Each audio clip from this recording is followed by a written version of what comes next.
കർമ്മണ. നമസ്കാരം. മനസ്സാ വാചാ കർമ്മണയുടെ മറ്റൊരു എപ്പിസോഡിലേക്ക് ഏവർക്കും സ്വാഗതം. കാലിക പ്രസക്തിയുള്ള ഒരു വിഷയമാണ് കഴിഞ്ഞ ആഴ്ച നമ്മൾ ചർച്ച ചെയ്തത്.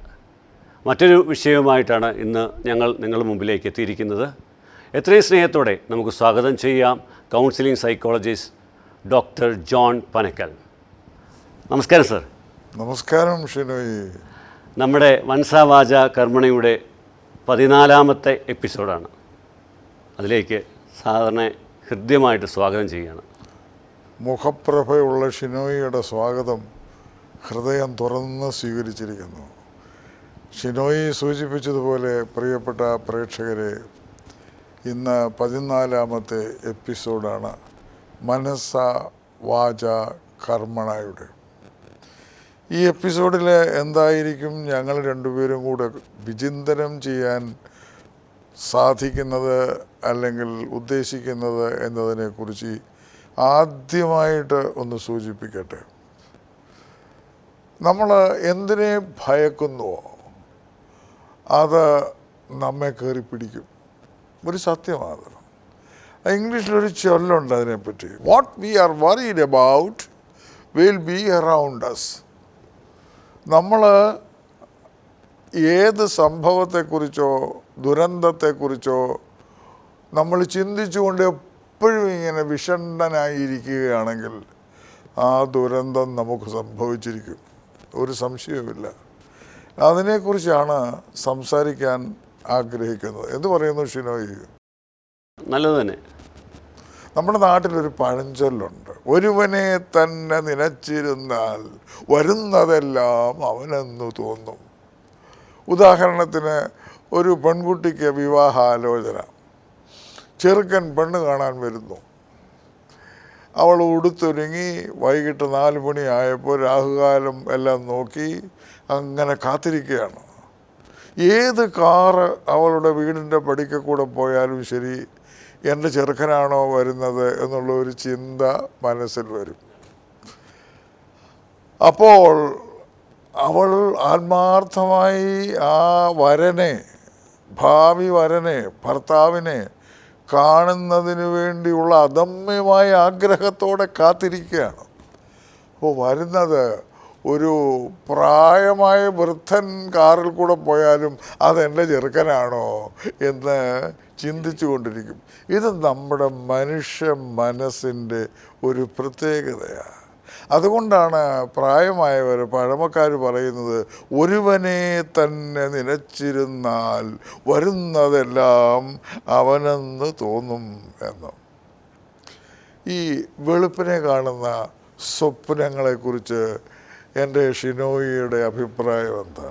അല്ല, വെളുപ്പിനെ കാണുന്ന സ്വപ്നങ്ങൾ ഫലിക്കും എന്നാണ് പഴമക്കാർ പറഞ്ഞിരിക്കുന്നത്. പഴമക്കാർ എല്ലാത്തിലും നമ്മൾ പഴമക്കാരെ കുറ്റം പറയാതെ പുതുമക്കാരായ നിങ്ങളെപ്പോലെയുള്ള ചെറുപ്പക്കാർക്ക് ഈ പ്രഭാത സ്വപ്നങ്ങളെക്കുറിച്ച് എന്താണ് ഒരു ധാരണയുള്ളത്? പക്ഷേ പുതുതലമുറയ്ക്ക് അതിനെക്കുറിച്ച് വിശ്വാസമുണ്ടോ എന്ന് എനിക്ക് സംശയമുണ്ട്. അവരങ്ങനത്തുള്ള കാര്യങ്ങളൊന്നും ബോധേടല്ല. വരുന്നത് വരട്ടെ എന്നുള്ള രീതിയിൽ ചിന്തിക്കുന്നതാണെന്ന് തോന്നുന്നു. ഒന്നിനെക്കുറിച്ചും ബോധേടാണെന്ന് എനിക്ക് തോന്നുന്നില്ല. എല്ലാവരും ഇല്ല, കുറേ പേരൊക്കെ പഴയ തലമുറയെ പിന്തുടരുന്ന പുതുമക്കാരും ഉണ്ട്. എന്നാൽ ഈ പ്രഭാത സ്വപ്നങ്ങൾ സാക്ഷാത്കരിക്കപ്പെടും, സംഭവിക്കും എന്ന് പറയുന്നതിനൊരു കാരണമുണ്ട്. രാത്രി മുഴുവൻ നമ്മുടെ മനസ്സ് വിശ്രമത്തിലാണ്.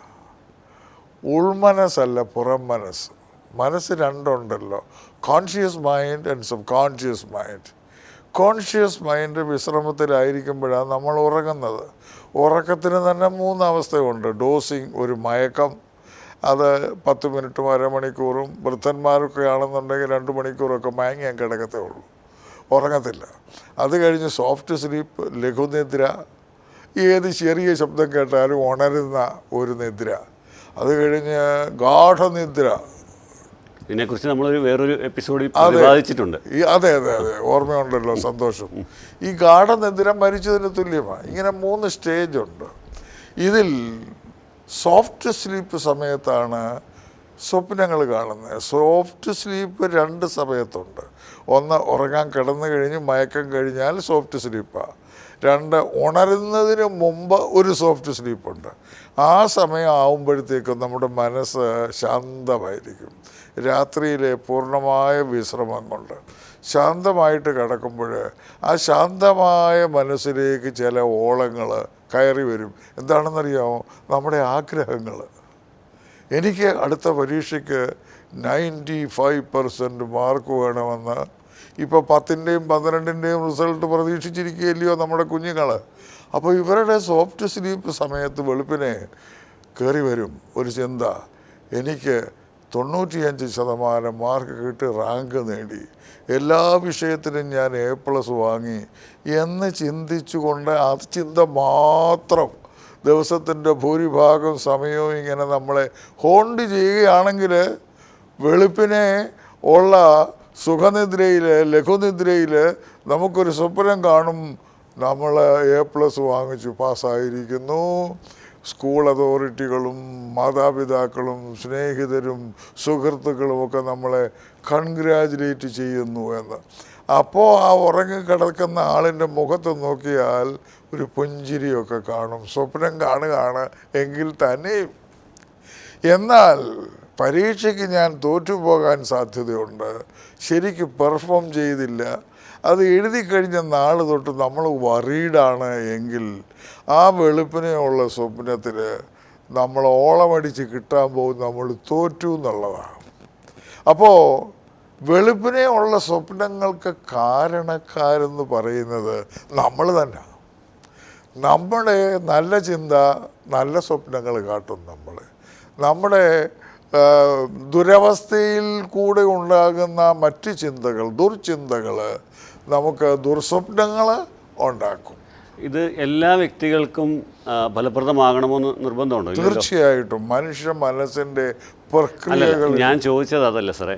നമുക്കിപ്പം നമ്മൾ ചിന്തിക്കുന്നു, ഇപ്പം എനിക്ക് ലോട്ടറി അടിക്കുമെന്ന് ഞാൻ വെളുപ്പിനെ സ്വപ്നം കണ്ടു. ലോട്ടറി അടിക്കണമെന്നില്ല, എല്ലാവർക്കും അടിക്കുകയല്ലോ. അങ്ങനെ ചിന്തിക്കുന്നവരോ അല്ലെ അങ്ങനെ ആഗ്രഹിക്കുന്നവരോ ഉണ്ടാവാം. അല്ലെങ്കിൽ എനിക്ക് ഉന്നത വിജയം നേടി ഞാൻ നല്ല ജോലിയിൽ കയറിയതായിട്ട് സ്വപ്നം കണ്ടു. അതും സംഭവിക്കണമെന്നില്ല. ജോലി കിട്ടുമായിരിക്കാം, അല്ലെങ്കിൽ നമ്മൾ പ്രതീക്ഷിച്ച അത്രയും വലിയൊരു ജോലിയൊന്നും ആയിരിക്കുകയില്ലായിരിക്കാം. പക്ഷേ എല്ലാവർക്കും ഇത് സംഭവിക്കുകയില്ല. സംഭവിക്കുന്നവർ പുറത്ത് മറ്റുള്ളവരോട് സംസാരിക്കുമ്പോൾ അത് പങ്കുവയ്ക്കുന്നു. സംഭവിക്കാത്തവരത് പറയുന്നില്ല. അതുകൊണ്ട് നമ്മൾ വെളുപ്പിനെ കാണുന്ന സ്വപ്നങ്ങളെല്ലാം ഫലിക്കും എന്ന് പറഞ്ഞു കഴിഞ്ഞാൽ അത് നമുക്ക് തന്നെ ഫലിക്കണമെന്നില്ല ഷിനോയ്. ഒരു ഒടക്ക് ചോദ്യമാണെന്ന് ഞാൻ കരുതുന്നില്ല. ഒരു നല്ല ലോജിക്കൽ ക്വസ്റ്റ്യനായിപ്പോൾ ഷിനോയ് ചോദിച്ചത്. ഉദാഹരണത്തിന് ലോട്ടറി അടിക്കുന്നു എന്ന് സ്വപ്നം കണ്ടാൽ ലോട്ടറി എല്ലാവർക്കും കിട്ടുമോ? എല്ലാവരും ലോട്ടറി അടിക്കുമോ എന്ന് സ്വപ്നം കാണുമോ? ഇല്ലല്ലോ. അതുമില്ല. ചിലപ്പോൾ നമ്മൾ ലോട്ടറി അടിക്കുന്നു എന്ന് സ്വപ്നം കണ്ടാൽ നമുക്ക് അടുത്ത് പരിചയമുള്ള ഒരാൾക്കായിരിക്കും അടിക്കാൻ പോകുന്നത്. മനസ്സിലായില്ലേ? അപ്പോൾ ഈ ചിന്തകൾ മനുഷ്യ മനസ്സിനെ ഒരു പ്രത്യേക തലത്തിലേക്ക് കൊണ്ടുപോയി മനസ്സ് മുന്നമേ സഞ്ചരിക്കും. നമ്മൾ പറഞ്ഞിട്ടുള്ള പണ്ട് മനുഷ്യ മനസ്സ് ശരീരത്തിന് മുമ്പേ സഞ്ചരിച്ചിട്ട് നടക്കാൻ പോകുന്ന കാര്യങ്ങളെ കാക്ക തൻ്റെ കുഞ്ഞുങ്ങൾക്ക് ഭക്ഷണം കൊത്തിയെടുത്തുകൊണ്ട് വന്ന് കൂട്ടിൽ വന്ന് കൊടുക്കുന്നത് പോലെ നമ്മുടെ മനസ്സൊരു കാക്കയാണ്. ഒരു കറുത്ത കാക്ക അല്ലെങ്കിൽ വെളുത്ത കാക്ക, എങ്ങനെയുള്ള കാക്കയോ ആയിക്കൊള്ളട്ടെ, ഈ കാക്ക പോയി കൊത്തിക്കൊണ്ട് നടക്കാൻ പോകുന്നതിനെ നമ്മുടെ ശരീരത്തിലും ഉൾമനസ്സിലും വെച്ച് തരും. അതാണ് ഈ പ്രഭാത സ്വപ്നത്തിൻ്റെ പ്രത്യേകത. മിക്കവാറുമൊക്കെ അത് നടന്നിരിക്കും എന്നുള്ളത് പക്ഷാന്തരം വേണ്ട, ആ ചിന്ത വേണ്ട. അതുകൊണ്ട് ഈ ആത്മാർത്ഥമായിട്ട് ലോട്ടറി അടിക്കും എന്ന് ഷിനോയ് ചിന്തിച്ചുകൊണ്ട് തന്നെ കിടന്നോളൂ. പക്ഷേ ടിക്കറ്റ് എടുത്തിട്ടേ അങ്ങനെ ചിന്തിക്കാവൂ. ലോട്ടറി ടിക്കറ്റ് എടുക്കാതെ ഈ ലോട്ടറി അടിക്കുമെന്ന് ചിന്തിച്ച് കിടന്നാൽ അതിൽ സാങ്കത്യമില്ല. നമ്മുടെ പഴയ ഒരു കഥയുണ്ടല്ലോ, ആമയും മുയലും. ആമയും മുയലും കൂടെ മത്സരം നടത്തി. മുയൽ ഓട്ടക്കാരനാണ്, ആ മുയലിൻ്റെ മുമ്പിൽ ആമയാരാ? അപ്പോൾ രണ്ടുപേരും കൂടെ മത്സരിക്കാൻ തയ്യാറെടുത്തപ്പോൾ ഈ മണ്ടനായ ആമ ചിന്തിക്കണ്ടായോ, ഇവൻ ഭയങ്കര ഓട്ടക്കാരനാണ്, വേൾഡ് ഫേമസ് അത്ലറ്റാണ് ആ മുയലെന്ന് പറയുന്നത്, അയാളുടെ കൂടെ ഞാൻ മത്സരിച്ച ഞാൻ തോറ്റു പോകത്തില്ലേ എന്ന് ചിന്തിക്കരുതോ? ചിന്തിച്ചിട്ട് ആമയ്ക്കങ്ങ് മാറാമല്ലോ. ആമ മാറിയില്ല. ആമ പറഞ്ഞു മത്സരിക്കാവുന്നു. മത്സരിച്ചു, ആമ തോറ്റു. രണ്ടാമതും മുയൽ വന്ന് ചോദിച്ചു,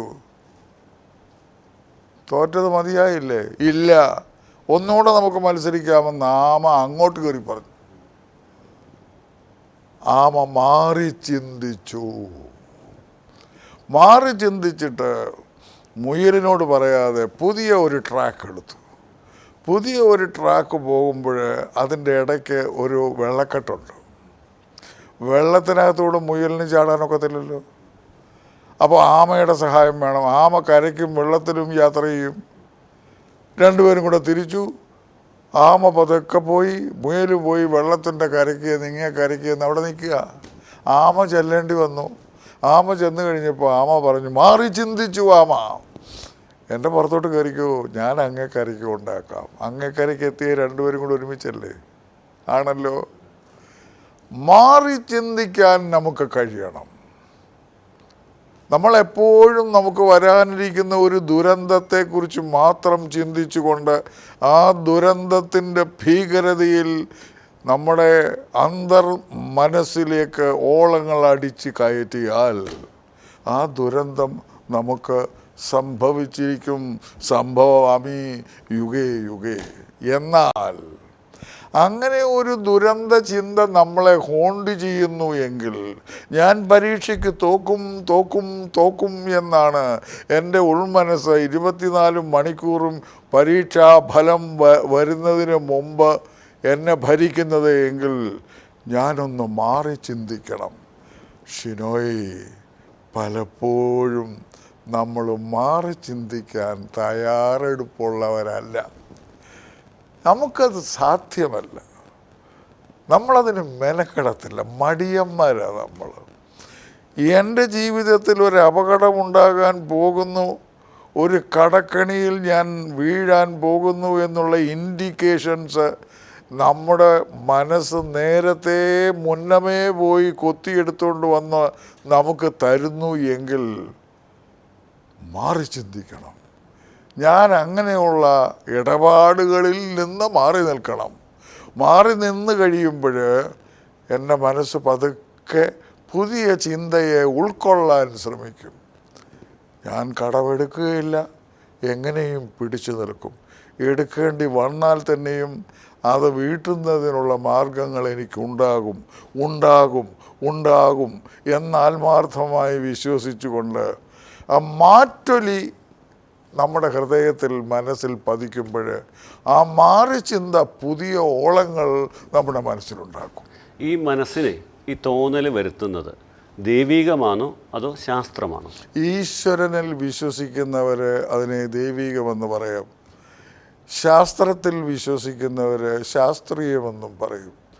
ഏതായാലും മനസ്സ് ഒരു ശക്തിയുടെ ഭാഗമാണ്.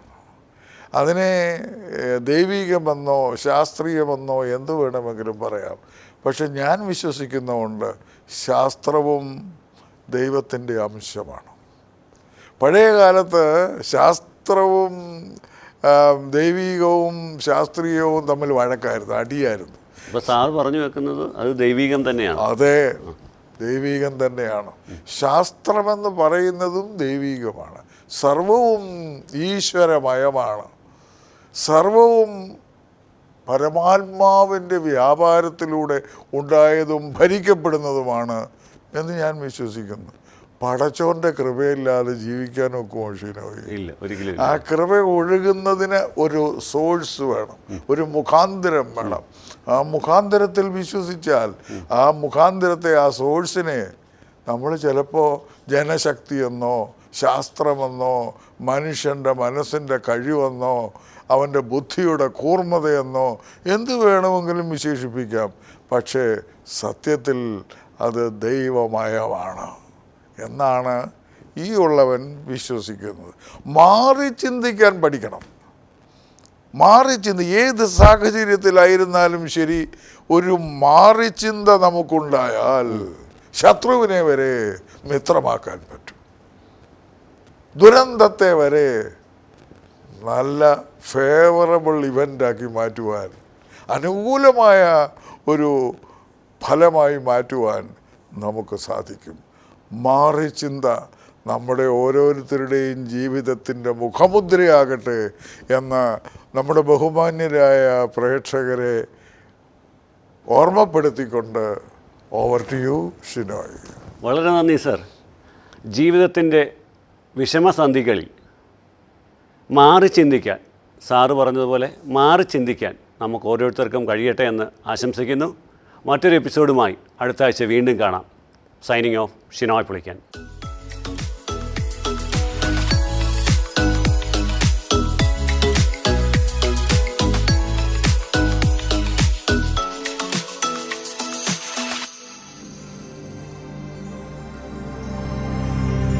മനസ്സ